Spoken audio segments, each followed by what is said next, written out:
Hello, Mr. Sego. Welcome to the interview. So tell me a little bit about yourself. My name's Bill Sego. I'm 39 years old. I've lived in Logan, Ohio all my life. Married to Candy Sego, and between the two of us we have 5 kids and a grandchild on the way. We own a thrift store here in Logan and have been selling full-time on eBay for the past 10 years. And being self-employed has given me the opportunity to write my book in the spare time, and my spare time for the past 5 years. All right, tell me a little bit about your book. It's called Universal Logic, A Quest for the Meaning of Life. And it's basically a philosophy book with a lot of cosmological and scientific theories to help deduce that premise. Okay, well, what is the meaning of life? Basically, I sum it up in a 42-word long sentence that pretty much says it all. But of course, you'll have to read the book to get the full interpretation. But in short, it's based around the idea that the universe is alive, from the smallest to the largest. And I believe that we are a conscious reflection of the universe to observe, reflect upon, and know itself. Well, what kind of topics are discussed in the book? Many. Everything from the microcosm to the macrocosm, and everything in between, and potential realms outside of known existence. I incorporate such topics as relativity, cosmology, astronomy, particle physics, religion, time, consciousness, artificial intelligence, and even UFOs and aliens. And how much of the book do you already have completed? Right now I've got about, at this point, 200 pages, nearly complete. Each chapter is outlined and detailed, but I still have some revisions, some updates, and some more additions to bring it up to 300 pages. Okay, I noticed earlier you mentioned religion as being part of the book. Do you care to elaborate? Well, I do have an entire chapter devoted to religion, but not in the sense that one might think. The meaning of life premise pretty much removes the need for personal deity. Though not entirely, if you apply it to the conscious reflection of the universe principle. There's also the notion of a soul, but I like to refer to that as the individual displacement signature. And it's not a spiritual or otherworldly entity. It's rather something that one day science will be able to observe, measure, and relate to scientifically. Okay, I noticed you mentioned time as one of the main topics. What is time, and is time travel possible?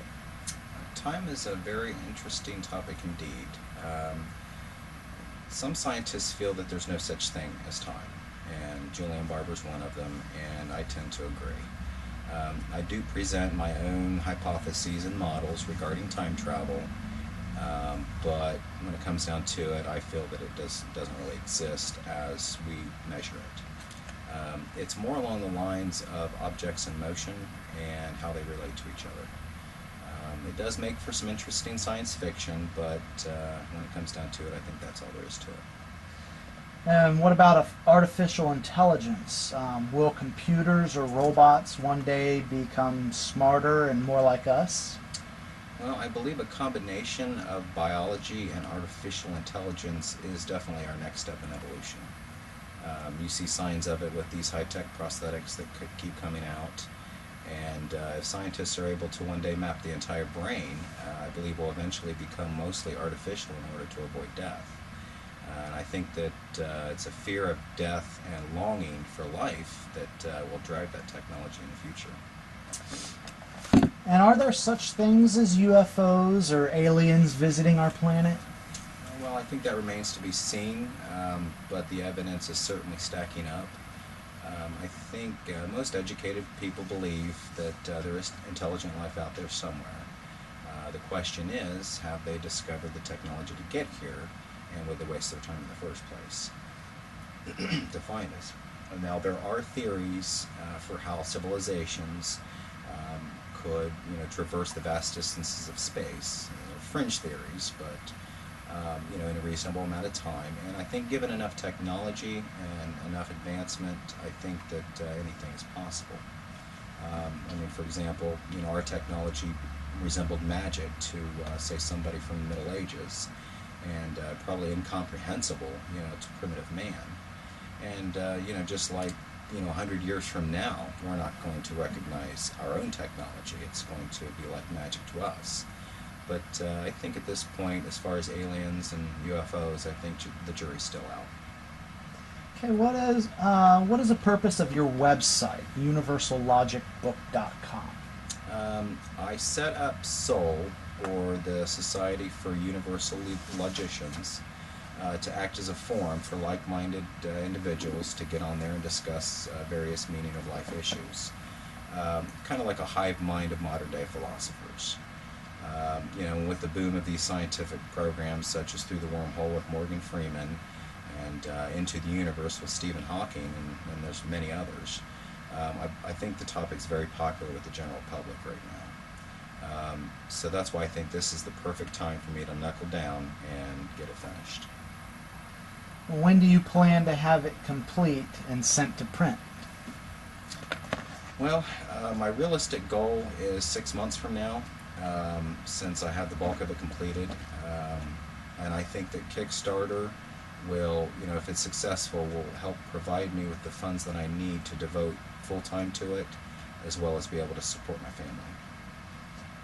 And other than the website, how else do you plan to advertise for the book?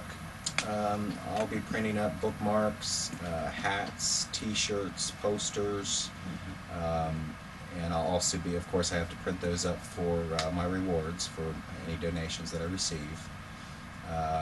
Friends and family in the community, people that I know. I'll use this store, as a way to get it out there. And the Logan Daily newspaper here in town. I think that this Kickstarter story would be interesting enough for them to put it in the newspaper. And eventually, the Columbus Dispatch and various news programs up there. I'll try for that. And the main thing is I need to get on various websites that are similar to my own, scientific, philosophy type sites, get on there and actually discuss my book and try to steer them towards my site. Without soliciting them, with bulk emails or anything like that. I need to be proactive in it. And in the future, who knows, if it's successful, then national news programs and various talk shows. But I think being proactive is the key to its success. Okay, well, I think this concludes our interview. Thank you very much, Mr. Segal. Thank you.